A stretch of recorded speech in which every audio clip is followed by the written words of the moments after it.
Eu acho que se isso se concretizar como está indo, né, a gente está vivenciando uma divisão da nova ordem mundial. A gente está vivendo um momento histórico, talvez vivido lá na década de 40 do século passado, que não tem precedentes agora, porque tem alguns fatores novos. Então eu entendo, porque a China também anunciou esse fim de semana que quer ajudar nesse processo de paz e tudo mais, como o Brasil já tinha anunciado, né? Está havendo mais ou menos uma partilha do mundo. Eu acho que o Trump entende isso melhor que os democratas, os republicanos, de que é melhor uma pax negociada, como uma guerra fria, digamos, do que confrontos, né, armados e confrontos permanentes que levam a esse tipo de perda no geral.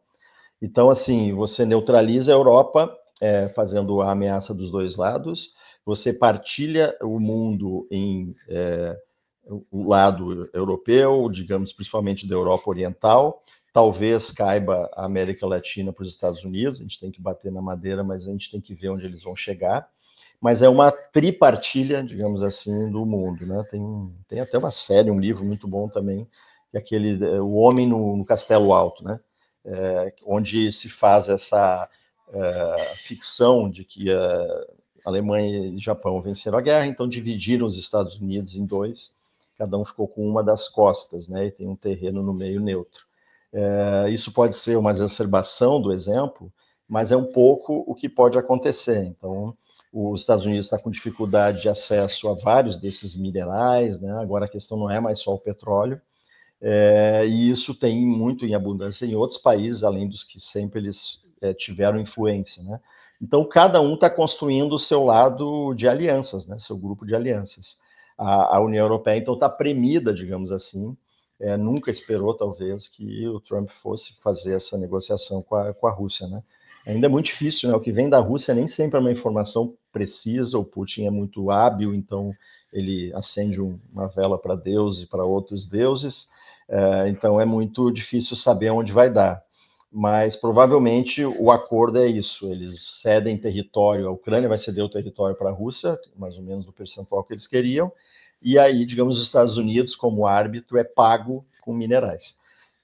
Nesse caso, né? E ao mesmo tempo, ambos neutralizam o crescimento da OTAN para o leste, né? Que foi algo que rompeu o acordo que foi feito lá nos anos 90, né? Então, o Jeffrey Sachs mostrou isso muito bem no Parlamento Europeu semana passada. Vale a pena dar uma olhada. A aula que ele deu sobre a formação da OTAN e o alargamento, né, dela.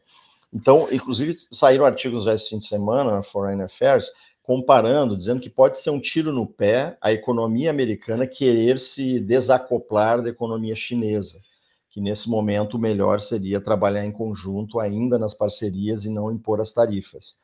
Por quê? Porque isso, de uma hora para outra, não daria para fazer o reshoring esse de voltarem as indústrias que estão na China para os Estados Unidos e começar a produzir tudo lá dentro, né, como o Trump prega.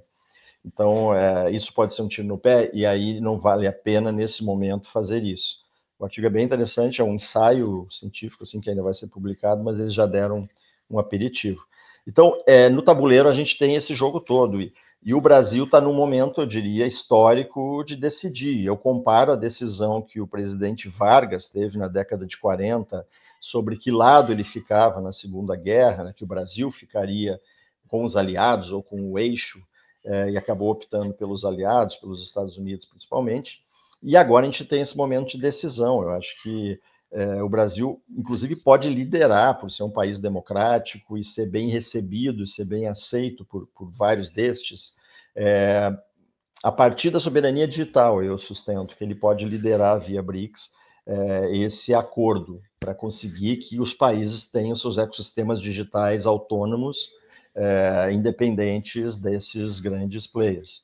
Então, para mim, digamos assim, o caminho da salvação e da paz e da convivência, a partir de mercados estruturados de forma autônoma e soberana, você consegue garantir a democracia daqueles países, como se for daquele país que está fazendo isso. Então, é conseguir recurso para ter infraestrutura própria, para não depender, não dar os ativos digitais estratégicos para esses players, né? porque se fala, tem um mito aí de que não, nós vamos contratá-los, mas os nossos dados estão protegidos por criptografia, nós temos a chave do cofre. Não, isso não é verdade de maneira alguma, tanto da maneira legislativa quanto da questão tecnológica, né? Todo mundo que acompanhou o caso Snowden em 2014 sabe bem como isso é completamente burlável. E os Estados Unidos ainda vai além, porque eles têm o Cloud Act, que é a lei sobre o serviço de nuvem, onde eles podem apreender, digamos assim, dados, informações de cidadãos estadunidenses que estejam em qualquer parte do mundo.